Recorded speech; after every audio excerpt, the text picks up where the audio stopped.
Hi అండి, welcome back to my channel Padmaja's kitchen. ఈరోజు dry ఫ్రూట్స్తో kulfi ఎలా తయారు చేయాలో చూద్దాం రండి. పిల్లలు ఐస్ క్రీమ్ కావాలని అడిగినప్పుడు డ్రై ఫ్రూట్స్తో ఇలా ఇంట్లోనే చేసి పెట్టారంటే చాలా ఇష్టంగా తింటారు. పాలు డ్రై ఫ్రూట్స్ యూజ్ చేశాం కాబట్టి ఇది హెల్త్కి చాలా మంచిదండి. దీని ప్రిపరేషన్ చూద్దామా? ముందుగా ఒక బౌల్ తీసుకుని దానిలో 1/2 కప్పు బాదం, 1/2 కప్పు జీడిపప్పు, 1 ఫుల్ కప్పు మకానా వేసి అవి మునిగే వరకు వేడిపాలు పోసి పక్కన పెట్టి ఒక 1 అవర్ వరకు నానబెట్టండి. డ్రై ఫ్రూట్స్ ఇన్ని వేసుకోవాలని కొలతేమీ లేదండి, మీ ఇష్టమైనన్ని తీసుకోవచ్చు. కొంచెం తక్కువైనా ఎక్కువైనా పర్వాలేదు.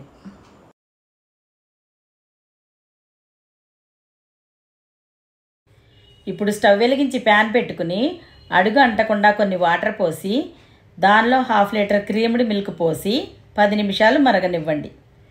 పాలు మరిగేలోపు మనం ముందుగా నానబెట్టుకున్న డ్రై ఫ్రూట్స్ని గ్రైండ్ చేసుకుందాం. ఒక మిక్సీ జార్ తీసుకుని నానబెట్టిన డ్రై ఫ్రూట్స్ని మిక్సీ జార్లో వేసి మెత్తని పేస్ట్లా చేసి పక్కన పెట్టండి.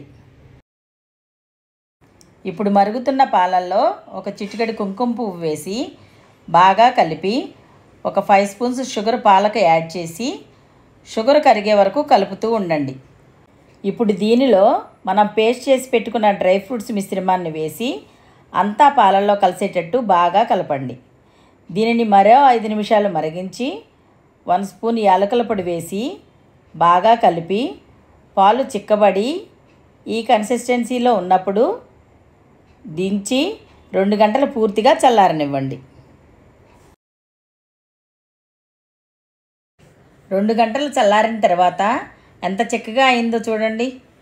ఇలా చల్లారిన మిశ్రమాన్ని మిక్సీ జార్లో వేసి గ్రైండ్ చేసుకోండి. ఇలా గ్రైండ్ చేసిన మిశ్రమాన్ని ఐస్ క్రీమ్ మౌల్స్లో కానీ స్టీల్ గ్లాసులో కానీ ఇలా మట్కాలో కానీ పోసి పైన ఫాయిల్ పేపర్తో కానీ బటర్ పేపర్తో కానీ కవర్ చేయండి.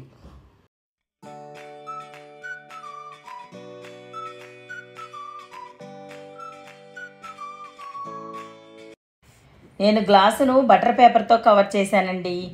ఇప్పుడు బటర్ పేపర్ మధ్యలో హోల్ చేసి దానిలో ఐస్ క్రీమ్ స్టిక్ పెట్టండి. మట్కాలో నింపిన కుల్ఫీలో మనకు నచ్చిన డ్రై ఫ్రూట్స్ని వేసి ఫాయిల్ పేపర్తో కవర్ చేయండి. ఇలా రెడీ చేసి పెట్టుకున్న వాటినన్నిటినీ డీప్ ఫ్రిడ్జ్లో 6 to 8 అవర్స్ కానీ లేదా మనం నైట్ ప్రిపేర్ చేసుకున్నట్టయితే ఓవర్ నైట్ కూడా పెట్టొచ్చండి.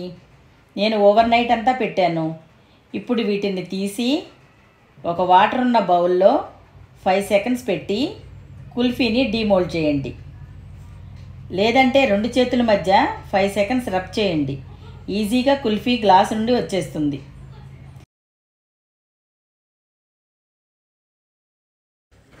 ఇలాగే అన్ని కుల్ఫీలను డీమోల్డ్ చేసి సర్వింగ్ ప్లేట్లోకి తీసుకోండి. కుల్ఫీలన్నీ చాలా బాగా వచ్చాయండి. మట్కాలో కుల్ఫీ చూడండి ఎంత బాగుందో. డ్రై ఫ్రూట్ తినని పిల్లలు కూడా ఇలా కుల్ఫీ చేసి పెడితే ఇష్టంగా తింటారు.